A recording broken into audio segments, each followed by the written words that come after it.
మెట్పల్లి నియోజకవర్గ సాధన కమిటీ సభ్యులు వెల్లడించిన వివరాల ప్రకారం తెలంగాణ రాష్ట్ర ఏర్పాటు అనంతరం తొలి ముఖ్యమంత్రి కల్వకుంట్ల చంద్రశేఖర్ పరిపాలన సౌలభ్యం కోసం జిల్లాలు, రెవెన్యూ డివిజన్లు, మండలాలు ఏర్పాటు చేసిన విషయం తెలిసింది. ఈ ప్రాసెస్ లో మెట్పల్లి ప్రాంతపు చారిత్రక ప్రాధాన్యతను పరిగణలోకి తీసుకుని 2017వ సంవత్సరం మెట్పల్లిని రెవెన్యూ డివిజన్ గా ఏర్పాటు చేయడం జరిగింది. తరువాత పరిపాలన మరింత సమర్థవంతంగా సాగించేందుకు 2019 ఆగస్టులో మెట్పల్లి ప్రాంతాన్ని సబ్ కలెక్టర్ కార్యాలయం స్థాయికి అభివృద్ధి చేశారు.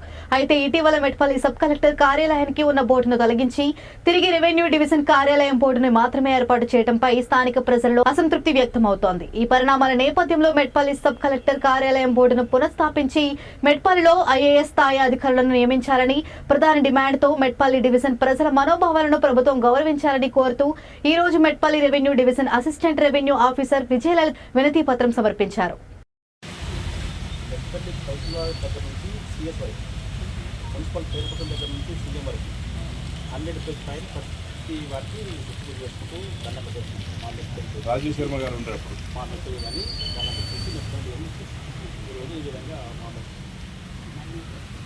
మేడం కలెక్టర్ ఓటు ఉంటే మాకు ఫస్ట్ ఎన్నికలు సపోర్ట్ చేయకుండా మెట్లు ఇచ్చేది అక్కడ జేసీ గారు కలెక్టర్ గారు ఇప్పుడు ఇంటర్మెంట్ సపోర్ట్ మళ్ళీ గారు వచ్చింది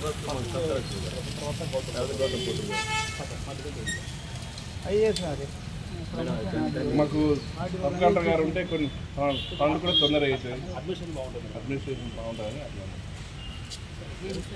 తీసుకెళ్తాను. అది యాజ్ పర్ నామ్స్ మనకి గవర్నమెంట్ మళ్ళీ మేము నెక్స్ట్ మేము కలెక్టర్ గారిని కూడా కలుస్తాం.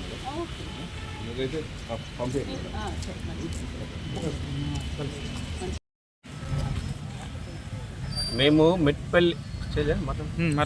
మేము మెట్పల్లి రెవెన్యూ డివిజన్ కోసము కొట్లాడి 2017లో మాకు మెట్పల్లిని కొట్లాడినప్పుడు మెట్పల్లి రెవెన్యూ డివిజన్గా ప్రకటించిండ్రు. ఈ మెట్పల్లి రెవెన్యూ డివిజన్కు మొట్టమొదటిగా సబ్ కలెక్టర్గా ముషారఫ్ అలీ గారు, తర్వాత గౌతమ్ పోత్రు గారు సబ్ కలెక్టర్గా మెట్పల్లికి సేవలు అందించిండ్రు. అటువంటి మెట్పల్లిని మళ్ళీ రెవెన్యూ డివిజన్ అని ఒక బోర్డు పెట్టి మా ఉద్యమ కాంక్షను నీరుగార్చినట్టుగా మేము భావిస్తున్నాం. కాబట్టి దీన్ని ముందుగా మేము చేసిన మా ఉద్యమాలకు గుర్తింపుగా ఇది సబ్ కలెక్టర్ వచ్చిన స్థాయిని సబ్ కలెక్టర్ అని బోర్డును దాన్ని మెన్షన్ చేయాలని ఈ సందర్భంగా ప్రభుత్వానికి వినిస్తున్నాం. జై జై మెట్పల్లి. తెలంగాణ ప్రభుత్వం వచ్చిన తర్వాత పరిపాలనా సౌలభ్యం కొరకు తెలంగాణను కొత్త జిల్లాలుగా, రెవెన్యూ డివిజన్లుగా, మండలాలుగా ఏర్పాటు చేయడం జరిగింది.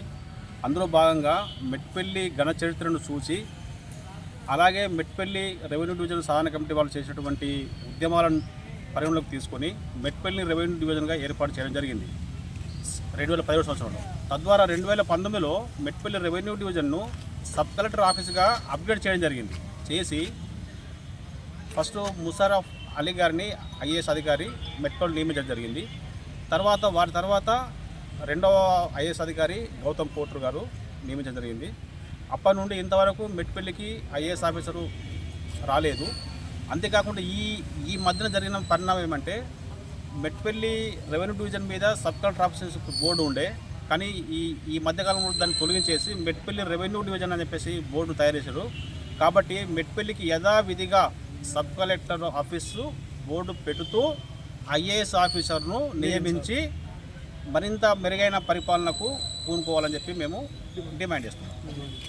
జై మెట్పల్లి, జై జై మెట్పల్లి. ఈ మెట్పల్లి రెవెన్యూ డివిజన్ సాధించడానికి ఎన్నో సంవత్సరాలు కొట్లాడి తెచ్చుకున్న ఈ రెవెన్యూ డివిజన్ను ఈరోజు అధికారులు కావచ్చు, రాజకీయ నాయకులు కావచ్చు, మళ్ళీ మస్కబారే ప్రయత్నం చేస్తున్నారు. దీనికోసం మేము ఎంతో ప్రయత్నం చేసినాం ఈ మెట్పల్లి కోసం. అట్లాంటి డివిజన్ను ఈరోజు రెవెన్యూ ఆఫీస్ అని దీన్ని ఏర్పాటు చేసారు. దీన్ని వెంటనే తొలగించి ఇక్కడ సబ్ కలెక్టర్ కార్యాలయం మెట్పల్లి అని ఏర్పాటు చేయాలి. అట్లాగే మాకు మెట్పల్లికి ఐఏఎస్ అధికారే ఇక్కడ కావాలా. మా మెట్పల్లి ఎంతో అభివృద్ధి చెందుతుంది, దానికి ఆ పరిపాలన కావాలంటే ఐఏఎస్ఏ కావాలా. దాన్ని తక్షణం నియమించాలని ఇక్కడ ఉన్న ప్రభుత్వ అధికారులను, కలెక్టర్ గారిని, రాజకీయ నాయకులందరినీ కోరుతున్నాం. జై మెట్పల్లి.